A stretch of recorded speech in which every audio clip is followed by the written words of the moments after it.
esta noite? Só você e o Senhor.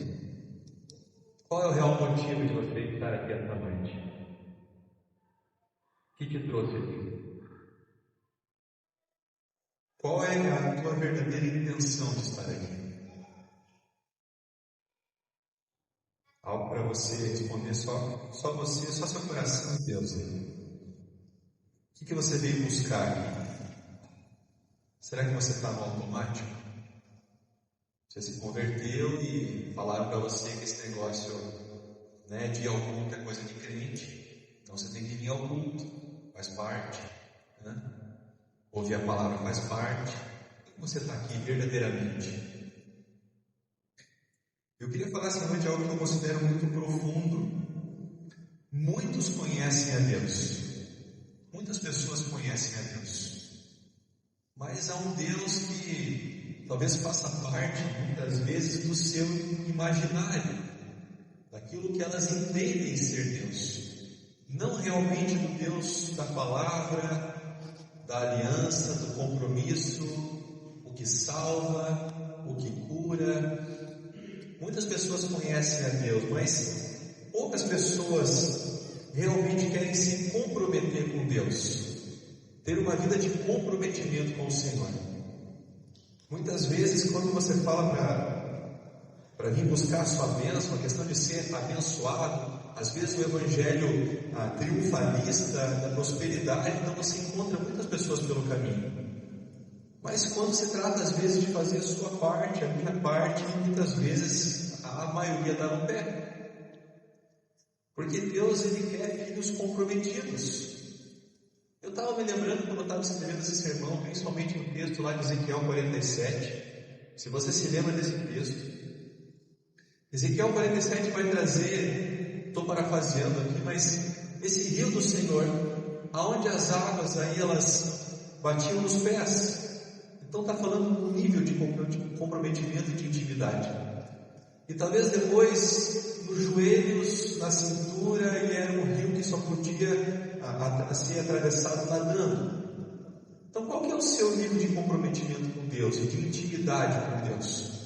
O que você tem entregue para o Senhor? Quanto você tem entregue para o Senhor da sua vida? É só aquilo que convém? É só aquilo que você precisa? É só aquilo que realmente quando bate o desespero você busca? Quanto da sua vida você tem entregue para o Senhor? Ou é esse rio que não pode mais ser atravessado andando, mas nadando? E aí quando eu olho eu entendo que quando você está andando, fala de uma força do braço, fala de uma autossuficiência, você tem o controle das coisas. Você pode andar e você pode se mover, você vai para onde você quiser. Mas quando você se lança nesse rio de Deus, e ele só pode ser atravessado a nado, está falando que a correnteza vai te levar a lugares que talvez você não espere. E aí você confia em Deus nesse ponto, nesse nível de profundidade? Você está disposto a ouvir o Senhor e deixar Ele levar você aonde for necessário, para que daí sim, o tema que Deus me deu para essa mensagem, permaneça livre, permaneça em Cristo. Talvez o Senhor precise acessar áreas da sua vida que são muito profundas. Por isso que eu digo que muitas pessoas elas conhecem a Deus até o ponto de ter que ter um compromisso com o Senhor. E aí elas voltam para viver as suas velhas vidas, os seus velhos hábitos. Levanta a mão aqui, quem já foi aqui liberto ou curado de alguma coisa? Quem foi aqui já liberto ou curado de alguma coisa? Todos nós podemos erguer a mão. Se você um dia conheceu Jesus, Ele te livrou do pecado e das consequências dele. Agora realmente, você quer permanecer assim, liberto? Esse é o grande desafio. E é sobre isso que nós vamos falar hoje aqui. Quando nós mencionamos o termo cura ou libertação, é interessante que várias pessoas que subiram aqui hoje, todas, desde o louvor a Cristo, o irmão foi usado para fazer dízimos e testemunhos aqui, todos mencionaram um trechinho de algo que vai ser comentado, como Deus se conecta, Quando nós mencionamos o termo cura ou libertação, muitas vezes, principalmente se somos novos na fé, achamos que essa cura e essa libertação são um momento único a ser conquistado e perseguido. A cura para uma enfermidade, os caminhos abertos para consertar problemas financeiros, oportunidades de reconciliar-se. Tudo isso são testemunhos que você vai encontrar, porque achou o começo de um caminho, e permanecer nele é o segredo. E esse caminho tem um nome. Você lembra que João vai falar lá em João 14,6, quando Jesus fala acerca dele mesmo, ele diz: eu sou o caminho, a verdade e a vida. E você tem que concordar comigo que se Jesus, nesse caminho, onde ele é o caminho, ele é verdade e vida, ele não vai compartilhar essa verdade, essa vida em outro caminho. Então, quando nós olhamos para o Senhor e para tudo isso que nos espera, esse compromisso, esse permanecer, não se trata de olhar para Jesus como a melhor opção. É a única opção. Ele é o caminho, o verdadeiro caminho. A vida só está no Senhor. Se você não está em Jesus, você está morto.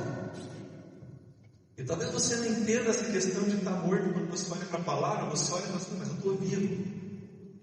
Quando nós olhamos para a palavra, a questão da morte, ela sempre está relacionada a uma vida eterna ou não. É você que escolhe. Porque essa vida aqui para todos, um dia ela vai passar. A questão é para onde você vai depois. Você está vivo em Deus? Você tem certeza daquilo que te espera? Você tem esse compromisso com Deus, porque Ele teve com você. Ele veio, Ele cumpriu suas promessas, Ele morreu, Ele ressuscitou. Mas o seu compromisso, o seu permanecer nele, como que está?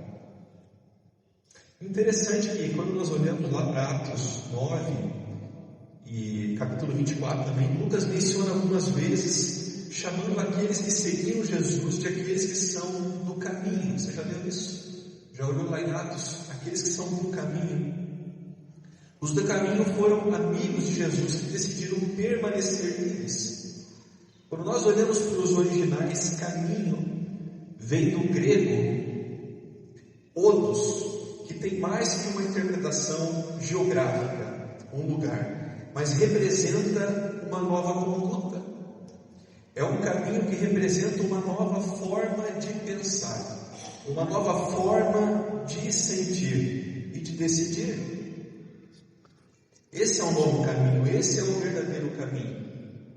Todos aqueles que conheceram e seguiam a Jesus no contexto de Atos decidiram pensar diferente, sentir diferente e decidir contrário às suas paixões humanas. Por isso eram conhecidos como os do caminho. Você já conheceu Jesus verdadeiramente? Alguém te apresentou Jesus um dia? Você entrou nesse caminho? E você tem pensado como Jesus? Você tem sentido como Jesus, decidido como Jesus, depois que você entrou nesse caminho?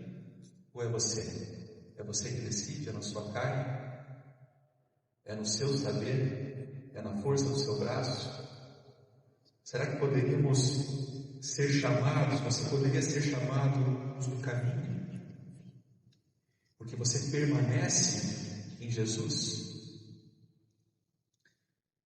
E veja um exemplo de ver essa libertação e essa cura como um momento ou uma oportunidade para permanecer em Jesus. Olha o texto que está lá, abra lá comigo, Lucas capítulo 17, se você tiver aí em sua Bíblia, seu celular, Lucas 17, do 11 ao 19. Ele diz assim para nós: de caminho para Jerusalém, Jesus passava pelo meio de Samaria e da Galileia. E ao entrar numa aldeia, saíram ao encontro 10 leprosos, que ficaram de longe e gritaram: Jesus, mestre, tenha compaixão de nós. Ao vê-los, Jesus disse: vão e apresentem-se aos sacerdotes. Aconteceu que, indo eles, foram purificados. Um dos 10, vendo que estava curado, voltou dando glória a Deus em alta voz, e prostrou-se com o rosto em terra aos pés de Jesus, e agradecendo-lhe, e este era samaritano. Então Jesus perguntou: não eram 10 os que foram curados? Onde estão os 9? Não se achou quem voltasse para dar glória a Deus, a não ser este estrangeiro? E lhe disse: levante-se e vá, a sua fé salvou você. Quantos de nós, ao recebermos uma cura, ou somos libertos de algo, e esquecemos o quanto nós buscamos aquilo, e viramos as costas para quem nos resgatou? O texto diz que 10 receberam a cura, mas um só voltou nesse caminho para dar glória a Deus. E quando voltou para o caminho que achou a Deus através de uma cura, o que ele recebeu? O texto fala que Jesus termina dizendo: salvação. Esse é o grande propósito do Senhor nas nossas vidas. Jesus disse para nós que nesse mundo nós teríamos aflições. Não vai ser um mar de rosas. A questão é que no mundo lá fora também não é. Ou é? Quantos de nós, ao entrarmos na vida com Jesus, parece que as coisas ficaram mais difíceis? Você começou a enxergar os problemas de uma forma que você não via? Ou foi tudo tranquilo? A questão e o grande segredo é quando nós olhamos para o Senhor e nós vemos e nós sabemos e temos a convicção que Ele não perdeu o controle. O Senhor nunca perdeu o controle. Ele sabe de todas as coisas, de todos os pontos, de todos os passos da nossa vida. A palavra grega sozo, traduzida como salvar nesse contexto, implica não apenas em resgate físico, mas também a ideia de cura e restauração espiritual. Quando Jesus nos cura e liberta, esse é o resultado final desse relacionamento. Consegue entender isso? Pode iniciar com uma libertação, mas deve terminar com um relacionamento íntimo com Ele. Quantos de nós temos esse testemunho? Quantos de vocês aqui foram até Jesus por causa de um momento de desespero? Uma enfermidade? Quantos de nós temos esse testemunho de não encontrarmos mais alegria no mundo, respostas no mundo, e alguém veio para nós, usado por Deus, e nos apresentou o caminho? A questão é se nós permanecemos nele ou não. Muita gente confunde Jesus com Papai Noel. Acha que é vir, pega a sua bênção, o seu presente e cai fora, e dá no pé. Jesus não quer visitantes interessados na bênção, quer filhos dedicados que permaneçam nele. E quando nós olhamos na antiga aliança, alguém entendeu esse relacionamento constante com Deus. Foi quem? Davi. Você conhece essa passagem, talvez você nunca tenha visto com esses olhos. Veja lá em Salmos 24, o que diz: quem subirá ao monte do Senhor? Davi está perguntando para mim e para você: quem subirá? Mas ele continua dizendo: quem há de permanecer no seu santo lugar? E ele responde: o que é limpo de mãos e puro de coração, que não entrega sua alma à falsidade, nem faz juramentos com a intenção de enganar. Este receberá do Senhor a bênção e a justiça do Deus da sua salvação. Esta é a geração dos que o buscam, dos que buscam a face do Deus de Jacó. E muitas vezes esse é o problema. Nós olhamos às vezes para muitas referências erradas. Eu digo que o mundo é muito carente de referências. Que você deseje ser uma referência para esse mundo hoje. Que você possa assumir esse lugar das pessoas olharem para você, e não se trata de ser perfeito. Se trata de você olhar para o Senhor e falar: Senhor, pode contar comigo, eu estou aqui. Eu vou errar muitas vezes, mas assim como Davi fazia, e ele corria para a presença do Senhor e ele se arrependia. É isso que Deus quer. Deus sabe que eu e você vamos pecar. mesmo depois da salvação. Esse é o contexto lá de Romanos 3,10, Romanos 7,15, que fala que o crente continua pecando. E, infelizmente, nós não queremos, mas pecamos. Se você deseja, aí é outra história, né? Aí você tem que rever a questão da sua conversão. Mas nós erramos.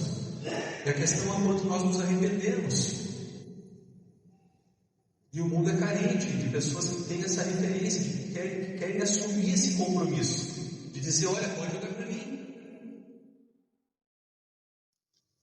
Deus está procurando uma geração separada, santa, que não vive só de momentos, mas que busca sua face, e não apenas as suas mãos.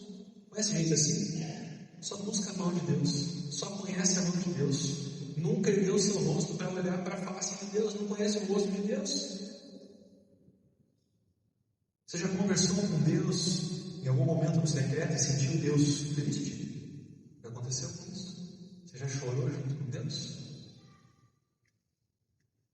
De você ir para o secreto com Deus e falar, cara, o que está acontecendo? Que atmosfera é essa? Que clima é esse? Está pesado. O que o Senhor está tentando me comunicar aqui? E você sente que o coração do Pai está triste, porque você está interessado em olhar para o rosto de Deus. Você não está ali para pedir nada. Você está ali simplesmente para perguntar, Senhor, como é que o Senhor vai hoje? O que está acontecendo? Às vezes você olha para Deus e nós falamos do Deus soberano, Ele é que não perde o controle, Ele não perde. Mas Deus, Ele quer que você se importe. Que você tenha esse relacionamento profundo, não é só de pedir. A questão das bênçãos é algo que você vai achar pelo caminho desse relacionamento. Quando você decide permanecer em Deus, automaticamente Ele é Pai. Ele não falha, Ele é bondoso, Ele é generoso, as bênçãos vão te acompanhar. Isso faz parte da caminhada. Se você decide permanecer em Deus, pode esperar. Aquilo que você precisa e muitas vezes nem pediu, vai chegar. Pode confiar. Ele é perfeito. Mas aprenda a caminhar com Ele. Seja conhecido como luz no caminho. Entenda os processos de Deus na sua vida, aquilo que Ele tem realmente para você. Às vezes Deus tem alguns tempos na nossa vida onde nós não entendemos, não faz sentido nenhum. Até que de repente começa a passar a turbulência, começa a passar um mau tempo, e você fala, agora entendi. Agora entendi que o Senhor me queria em águas profundas. Ele queria que eu olhasse no rosto dele. Ele queria que eu passasse um tempo no deserto para que eu não tivesse distração nenhuma e eu pudesse simplesmente ouvir sua voz. Para que eu entendesse o que é permanecer nele.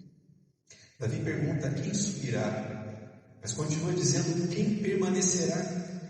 Muitos sobem para buscar a bênção, mas querem voltar para viver suas vidas. Pegam sua saúde, sua prosperidade, sua libertação, sua reconciliação e deixam o santo lugar, pois para ficar lá terão que viver o novo de Deus sem seus velhos hábitos. Conhece alguém assim? Conheço vários. Se eu não cuidar, eu estou nesse caminho também. Isso é para mim e para você. A gente tem que perseverar nesse caminho. Deus busca uma geração separada, uma geração santa. Alguém que olha para os detalhes da sua vida. Quem você é quando ninguém está te olhando? Quem é você? Porque na igreja é todo mundo santo. Só tem santo na igreja. Só tem testemunho maravilhoso. Ninguém peca, ninguém erra. Mas quem é você sozinho? No carro sozinho, no trânsito, na sua casa sozinho, lá no seu quarto sozinho. Quem é você? Você consegue entender que tem um Deus ali junto com você? Te olhando, percebendo, querendo o seu testemunho naquele momento. Naquele momento. Quem é você com Deus ali naquele tempo? Quando não tem ninguém te vendo. Qual é o seu testemunho? Esse é seu testemunho. O meu testemunho na frente dos meus irmãos é maravilhoso, é muito bom. Agora, qual é o meu testemunho sozinho? Quando ninguém sabe no mundo que eu sou crente, que eu sou cristão, qual é o meu testemunho? Para permanecer em Deus, você tem que pagar um preço, mas pode ter certeza que esse preço é sempre recompensado. Você abandonar os velhos hábitos, abandonar a velha vida, você permanecer no Senhor. É um caminho muitas vezes árduo. Vou repetir aqui, Jesus disse que no mundo nós teríamos aflições. Então você não deve se espantar. Quando nós passamos por momentos onde nós somos provados. E muitas vezes isso parece pesado demais para que realmente você entenda que Jesus é a âncora. Ele que vai te trazer firmeza. Há 30 e poucos dias, quase 40 dias, se eu não estou enganado, eu enterrei minha mãe. 12 anos pregando para ela. 12 anos. Levei ela numa quarta-feira ao hospital, sábado estava enterrando. Eu podia questionar o Senhor. Falar, Senhor, eu abandonei tudo. Larguei tantas coisas. Eu quis seguir o Senhor, eu quis obedecer, eu quis ouvir, e eu podia entrar nesse caminho de murmuração, de questionar o Senhor. Mas tudo aquilo que você se prontifica a fazer com esmero, e aquilo que você realmente semeia com dedicação, o Senhor é recompensado. Agora, eu nunca vou esquecer que na quinta-feira, 8h45 da manhã, dentro daquele hospital, depois de 12 anos, Deus preparou o cenário. E o Espírito Santo falou fortemente comigo que eu não poderia sair de lá sem fazer um apelo. E minha mãe ainda estava muito consciente, muito lúcida, estava num momento bom ainda. Eu perguntei, mãe, você acredita que Jesus pode te curar? Ela disse sim, eu creio. Eu falei, você crê que Ele pode salvar você? Ela falou, eu creio. Eu falei, então eu vou repetir algumas palavras aqui, eu queria que você repetisse, pode ser? Ela disse, pode ser. E aí ela confessou Jesus. Amém, Jesus. Confessou o Senhor, eu pude orar por ela, e eu saí de lá, apesar de vê-la naquela situação, com o espírito alegre. Porque hoje eu sei onde ela está. E essa tem que ser a nossa alegria. E essas vão ser as nossas provações muitas vezes. Você é grato a Deus por tudo aquilo que você tem passado, por tudo que você tem vivido? Porque permanecer em Deus sempre implica nisso. É no meio da provação. É ali que muitos desistem. Vão para outros caminhos, caminhos que parecem, mas não são. Jesus disse, eu sou o caminho, só tem um caminho.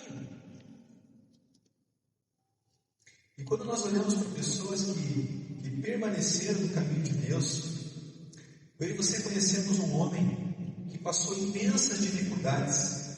Ele foi injustiçado. Ele sofreu ameaças de morte, ele passou solidão, oposição à sua mensagem. Sofreu pelo povo que não ouvia. Aprisionamento, acusado de traição. E o nome desse amigo de Deus era Jeremias. Você conhece a história de Jeremias? Tudo que Jeremias passou? Eu adoro a história de Jeremias. Jeremias nos ensina demais sobre permanecer. Jeremias nos ensina que as condições não devem determinar se eu permaneço em Deus ou não. Olha o que diz lá em Jeremias capítulo 20, versículo 7 ao 9. Ele diz assim, tu me persuadiste, Senhor, e eu fui persuadido, fui convencido. Foste mais forte do que eu e prevaleceste. Mas olha o que ele vai dizer para nós. Sou motivo de riso o dia inteiro. Todos zombam de mim. Porque sempre que falo, tenho de gritar e clamar. Violência e destruição. Por causa da palavra do Senhor, sou objeto de deboche e de zombaria o tempo todo. Mas olha o que ele diz no versículo 9. Olha a diferença de você semear e ser alguém preparado, posicionado em Deus. Ele vai dizer, quando pensei, Não me lembrarei mais dele, não falarei em seu nome. Então isso se tornou em meu coração como um fogo encerrado nos meus ossos. Estou cansado de sofrer e não posso mais. Jeremias não teve uma atitude e disse: olha, eu vou tirar uma semana de folga, um mês, um ano sabático, eu não sei. Mas ele não teve uma atitude. Ele só pensou. Mas ele era um cara profundo em Deus. Ele estava diante de todas essas situações que nós lemos aqui. Todas são motivo de riso o dia inteiro. Todos zombam de mim. Eu preciso gritar para que alguém me ouça. Sou objeto de deboche. Quando ele pensou, o Espírito Santo veio sobre ele. E ele disse que isso foi como se fosse um fogo encerrado nos seus ossos, no seu coração. Jeremias estava dizendo: está difícil caminhar nessas condições, mas ainda pior é sair do caminho que o Senhor tem para mim.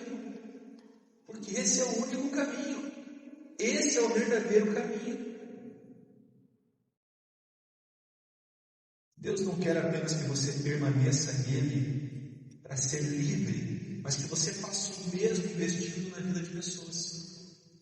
Eu estava me lembrando, já comentei a vida desse gigante de Deus aqui em outro momento, mas outro ensinamento que Deus foi me trazendo enquanto eu estava preparando essa palavra é que nós não podemos apenas pensar em sermos livres em nós mesmos. Mas quando nós olhamos para a questão da igreja e das funções da igreja, que está lá em Mateus 28, 19, sobre ir e fazer discípulos, a gente precisa expandir isso e transbordar isso na vida de pessoas, sendo essa referência para que outras pessoas aprendam o que é permanecer. Eu estava lembrando desse gigante de Deus que foi David Wilkerson. Estava aqui da outra vez quando eu falei de David Wilkerson. Estava aqui. David Wilkerson era um grande pregador de Deus. Ele estava ali em Nova York na década de 50. Nova York estava tomada por gangues, pelos gangsters ali. E tinha uma figura especial ali chamada Nick Cruz. E esse cara era terrível.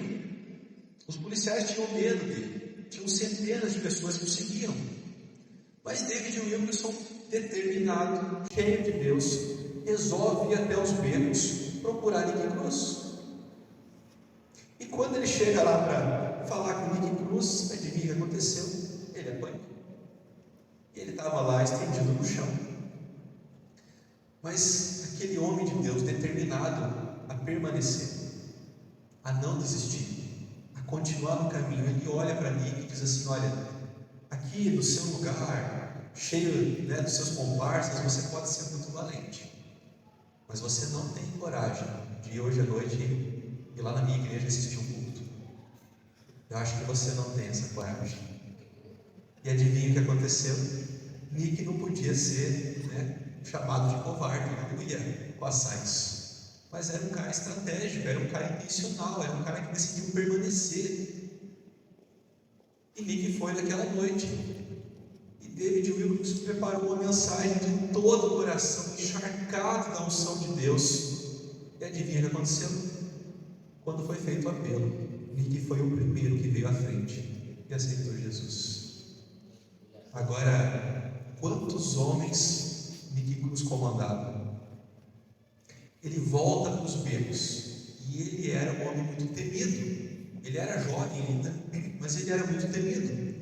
Ele era muito valente, muito brigão. E ele chama os seus comparsas, centenas, e ele disse assim: essa noite eu me converti a Cristo. E eles não tinham entendido nada, eles não acreditavam no que eles estavam ouvindo, achavam que era brincadeira. E ele disse assim: e vocês todos vão se converter comigo. Nós vamos todos para a igreja juntos. E a partir de amanhã eu quero todos na delegacia, nós vamos entregar todas as nossas armas. E foi isso que aconteceu. Mas um homem, que pode ser eu e você, uma mulher cheia de Deus, decidiu permanecer. Alguém não desistiu. Alguém foi ser igreja fora das paredes. Essa grande assembleia, esses chamados para fora, foi em busca de alguém que era improvável. Está entendendo? Quando você decide permanecer, aonde vai chegar? E se você não conhece, existe um livro já mencionei aqui também, chamado Entre a Cruz e o Punhal, um livro espetacular, antigo, mas que conta a história de Nick Cruz, esse cara que era um homem terrível, terrível em pecados. Ele se torna um grande pastor. Ele tinha problemas na sua infância, questões, não sei se de abuso ou relacionamento com seu pai, sua mãe. Ele começa a cuidar de crianças e ele é um pastor que alcança milhares de pessoas. Está entendendo onde isso pode chegar? Quando você decide permanecer, os frutos disso. E é diante dessas dificuldades, dessas tribulações que nós encontramos muitas vezes, que Paulo vai nos dizer lá em Efésios 6. Por isso, peguem toda a armadura de Deus, para que vocês possam resistir no dia mau. Depois de terem vencido tudo, permanecerem inabaláveis. Versículo 17 diz: usem também o capacete da salvação e a espada do Espírito, que é a palavra de Deus. É um segredo para permanecer firme. Você tem que meditar na palavra. Não tem jeito. Não dá para ter preguiça. Tem que pegar a Bíblia, tem que ler. Não sei se você vai acordar cedo, vai dormir tarde, vai fazer isso na hora do trabalho, mas você tem que comer a palavra de Deus. Quantas refeições você faz por dia? Para que o teu corpo ande firme, sadio. E para o teu espírito andar dessa forma, quantas vezes você lê a palavra? Esse é o padrão do cristão. Eu sempre digo que o padrão do cristão é o padrão mais alto que há, porque a nossa referência é Jesus, e Ele nos ensinou assim. Sempre haverá uma batalha para que você não permaneça e seja apenas um visitante, um frequentador de culto, alguém que está, mas não pertence. E quando você tem que assumir responsabilidades, volta para a velha vida. Entenda algo: permanecer não é ficar parado. Talvez assim como eu, quando você escuta essa palavra permanecer, qual é a ideia que te vem à mente? Não é talvez alguém permanentemente num lugar fixo ali? Mas você notou que permanecer é um verbo? Implica numa ação, numa atitude. É se mover sobre o mesmo trilho, é sinônimo de continuar sendo, de existir, de ser, prosseguir e continuar. Isso é permanecer. Para permanecer, você tem que se mover, mas agora você vai se mover sobre os trilhos, e a grande locomotiva lá na frente é Jesus. Você engata ali e o segue. Esse é o nosso papel. Você olha para Jesus, você vai no mesmo caminho. Os seus ensinamentos, os seus testemunhos. Você pode alcançar algo em Deus e continuar escravo. Com o povo no Egito foi assim, com os judeus no tempo de Jesus foi assim, e se você não entender o que é permanecer, também será assim. Uma vida cheia de limitações, sem viver a verdadeira liberdade que é em Cristo, independente das suas condições. Por isso que Jesus vai dizer assim para a gente lá em João 8, versículo 35. Olha que texto maravilhoso para nós entendermos. O escravo não fica sempre na casa. O filho sim, fica para sempre. Se pois o filho os libertar, você conhece o texto? Vocês serão verdadeiramente livres. Bem sei que vocês são descendência de Abraão. No entanto, estão querendo me matar. Jesus falando com os judeus ali, porque a minha palavra não está em vocês, não permanece em vocês. Qual é a sua postura? É como escravo? Ou é como filho? Você visita? Ou você permanece? Você fica para sempre? Qual é a sua mentalidade? É de filho? Sua mentalidade é a mentalidade de Cristo? A sua palavra vive em você? Não queira apenas ter, deseje permanecer. Ter é temporário, permanecer é a cosmovisão de eternidade e a cosmovisão de filho. Um livro que eu acho maravilhoso, já comentei aqui, já falei 100 vezes, vou falar mais 1000 vezes, de John Bunyan, é O Peregrino. Quem que já leu O Peregrino? Poucas pessoas. Coloca lá na sua lista de top 5 da vida do cristão. Você tem que ler esse livro, você vai se identificar demais. Não há quem não se identifique ao ler o livro que foi escrito em 1650. É o livro mais vendido de todos os tempos, depois da Bíblia, é o livro mais vendido do mundo. E John Bunyan vai escrever do começo ao fim, onde existe um caminho e as dificuldades de permanecer no caminho, como nós somos atacados. Mas a questão é uma só: Jesus sempre está lá para te socorrer, sempre. Essa é a promessa do Senhor. Quando Ele envia a igreja ali para missões, Ele envia, e Ele dá essa missão, Ele diz: mas estarei convosco todos os dias. Ele está com você nesse caminho. No mundo você vai ter tribulações, nesse caminho você também vai ter, mas Ele é a nossa esperança, e Ele não perde o controle, e para tudo que acontece na sua vida existe um propósito. Não deixe com que as suas impressões durante a batalha te façam pensar que Deus perdeu o controle. Você já teve isso? Eu tive impressões, eu tive várias vezes esse momento. Coitada da minha esposa, que tem que ficar ouvindo lamentação de vez em quando, né? Acontecem as coisas, você vai lá e fala assim: meu Deus. Não deixe com que as impressões durante a batalha te façam pensar que Deus perdeu o controle. Se você está sendo provado, é exatamente a evidência de que Ele está te fazendo crescer para permanecer nele. Consegue entender isso? Mas eu imagino o texto, chegando ao fim aqui, que mais me inspira, talvez mais te inspire também a permanecer. Eu deixei para o final. Está lá em João capítulo 15, versículo 4. Começa no versículo 4. Nós conhecemos esse texto. E olha que maravilhoso, Jesus vai falar para nós aqui muitas vezes sobre permanecer. E Ele diz assim: permaneçam em mim, e eu permanecerei em vocês. Como o ramo não pode produzir fruto de si mesmo se não permanecer na videira, assim vocês não podem dar fruto se não permanecerem em mim. Eu sou a videira, vocês são os ramos. Quem permanece em mim e eu nele, esse dá muito fruto, porque sem mim, o irmão mencionou hoje aqui, sem mim vocês não podem fazer nada. Quantas coisas nós podemos fazer? Nada. O Senhor está falando de coisas eternas aqui, não das temporais. Se alguém não permanece em mim, será lançado fora, a semelhança do ramo, e secará. E o apanham lançando no fogo e o queimam. Se permanecerem em mim, e as minhas palavras permanecerem em vocês, pedirão o que quiserem, e lhes será feito. Nisto é glorificado meu Pai, que vocês deem muito fruto, e assim mostrarão que são meus discípulos. Como o Pai me amou, também eu amei vocês. Permaneçam no meu amor.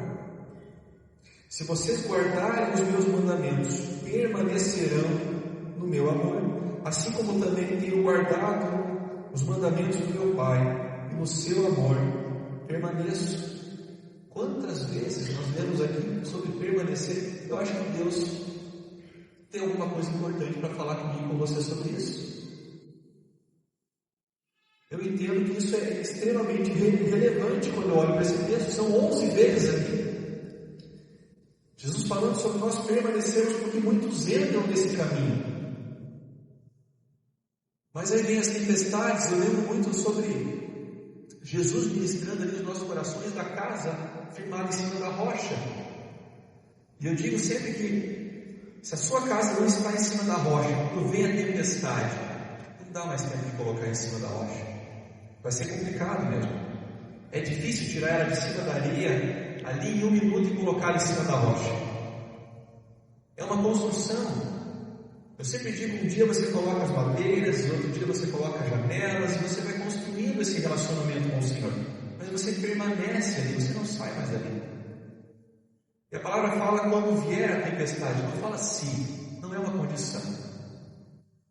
Ela pode vir para mim e para você. É onde está a sua casa.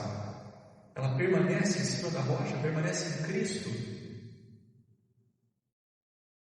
E sabe o que é interessante? Que quando nós olhamos para a Trindade, e eu gosto muito desse conceito teológico, o conceito de Trindade é o único Deus em essência, existente eternamente em três pessoas distintas e coiguais, manifestadas no Pai, no Filho e no Espírito Santo. A mesma coisa que o Filho comunica aqui na Nova Aliança, Deus já estava nos comunicando aqui na Velha Aliança, lá em Salmo 91. E talvez, se você já foi católico, se converteu um dia como eu, talvez a sua Bíblia ficava lá aberta no Salmo 91. Alguém fazia isso? Salmo 23, Salmo 91. Você não entendia nada, mas ela estava aberta lá no Salmo 91. Mas agora você tem o Espírito Santo, glória a Deus, você entende. E o Pai fala assim para nós, Salmo 91, versículo 1, aquele que habita no esconderijo do Altíssimo e descansa à sombra do Onipotente, diz ao Senhor, tu és o meu refúgio, a minha fortaleza, o meu Deus em quem confio, pois ele livrará você do laço do passarinheiro e da peste perniciosa. Aquele que visita, aquele que vai de vez em quando, aquele que procura só quando precisa. O que Deus está comunicando para nós aqui? É aquele que habita, é aquele que mora, é aquele que decide fazer morada e que decidiu e clamou, Senhor, faz morada também. É aquele que permanece na videira. Essa é a geração que nós vemos, que o Senhor procura, que o Senhor busca. Essa geração separada que decide pagar o preço. Quando eu olho para as histórias dos avivalistas, já mencionei várias vezes, sou apaixonado pelas histórias dos avivalistas, são homens que decidiram permanecer no Senhor. Perderam muitas vezes tudo. Foram expulsos até muitas vezes de grandes igrejas. Mas eles diziam, não há problema. O Senhor me chamou e eu não vou parar. E eles pregavam nas praças, em lugares abertos, sem condição nenhuma. Não tinha um violão, não tinha um microfone, não tinha nada. Tinha ele a sua Bíblia, mas tinha um coração que decidiu permanecer. Um coração que deixou o Senhor habitar. Você tem deixado o Senhor habitar no seu coração? Tem algum quarto aí com a porta fechada? Tem algum quartinho que você precisa abrir a porta? Fala, Senhor, nesse lugar aqui está cheio de bagunça.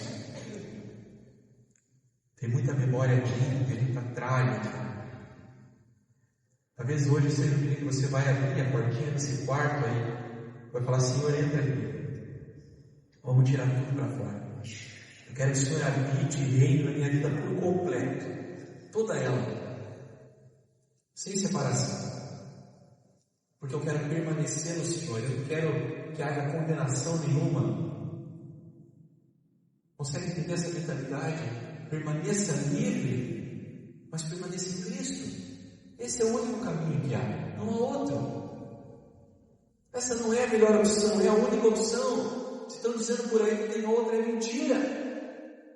É mentira. Deus quer te fazer um filho que não sai da sua presença, sejam em momentos bons ou ruins. Você tem uma decisão para fazer essa noite muito séria. Estar livre, permanecendo em Jesus, ou voltar para a cela que ninguém vê, só você e Ele. Pode ser da amargura, dos vícios, da raiva, das mentiras. Qual é essa cela, muitas vezes, que está aí e ninguém sabe? Das imoralidades? Quem é você quando ninguém está vendo? O medo? Você quer ser livre? Permaneça em Cristo. Essa é a noiva do Senhor, que caminha de cabeça erguida, que olha para Jesus, que é imparável. Para isso que Jesus chamou você, para que você seja alguém imparável. Se Jesus chamou você, quem vai te parar?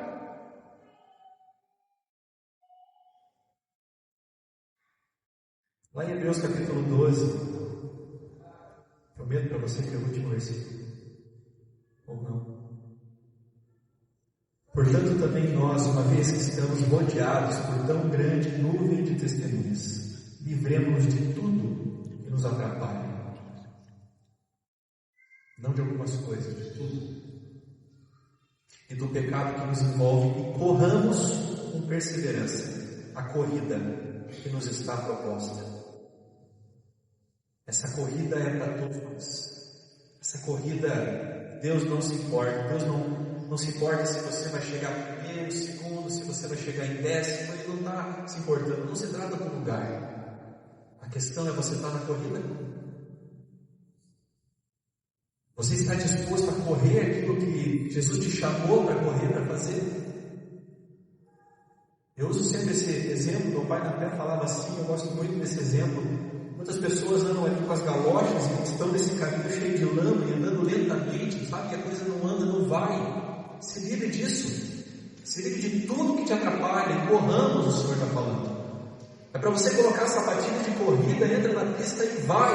Olha para a linha de chegada. Olha para aquilo que Jesus te promete. Corre. E permanece na pista.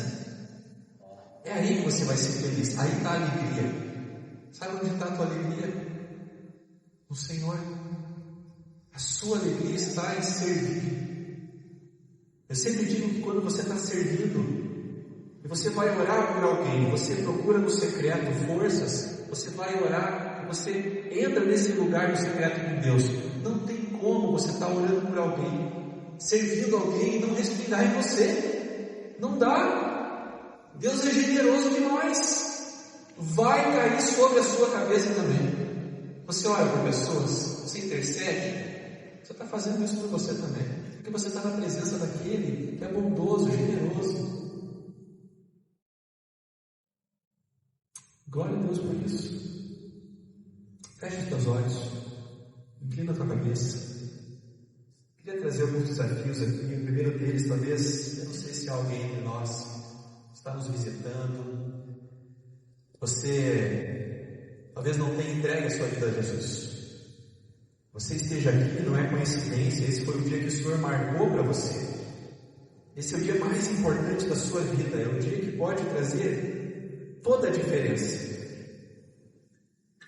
E talvez, junto comigo, essa seja a sua oração. Senhor, eu quero entregar a minha vida. Eu estou cansado, Pai. Estou cansado. E eu quero entregar a minha vida. Escreve o meu nome, Senhor, no livro da vida. Eu quero te confessar como o único e suficiente Salvador.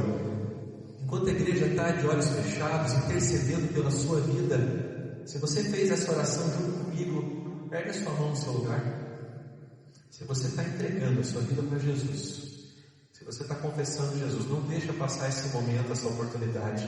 Faz um sinal para mim com a sua mão. Eu quero orar por você. Vença o medo, deixa o Senhor te encher de coragem. Se Jesus está falando com você, não resista. É o Espírito Santo. Tem alguém entre nós fazendo essa oração, entregando a vida para Jesus? Talvez você esteja longe, afastado dos caminhos do Senhor, que você esteja voltando. Você está cansado de tentar as coisas sozinho, você está tendo saudade. Deus está colocando saudades no seu coração. Se você está se reconciliando com Deus e você está voltando para esse caminho, faz um sinal com a sua mão, deixa eu orar por você. Há alguém aqui se reconciliando com Jesus? Glória a Deus. Vamos ficar de pé mais uma vez para adorar o Senhor? Eu quero trazer um último desafio. Se essa mensagem foi para você hoje, se você entende que você deve permanecer no Senhor, mas você quer mais. Sabe, você tem entrado no caminho, de vez em quando você sai fora, você está inconstante, alguns medos, acusações, mas o Senhor veio e Ele quer te fazer livre. Livre, Ele te fez livre. E só há liberdade nesse lugar de permanecer em Deus. Então eu queria te convidar, enquanto nós cantamos aqui, esse louvor maravilhoso, nós vamos cantar a plenos pulmões, porque o Senhor está aqui. O Senhor está no nosso meio. Nós somos dEle. Esse lugar é dEle. Tudo pertence a Ele. Enquanto nós clamamos aqui ao Senhor, se você quer mais de Deus, se você está assumindo um compromisso com o Senhor, Deus, eu vou permanecer. Eu vou ficar até o fim, Senhor. Porque o Senhor me prometeu. E o Senhor é fiel. Então, se você deseja mais disso, enquanto nós cantamos aqui, sai do seu lugar, vem em frente. Quero orar por você.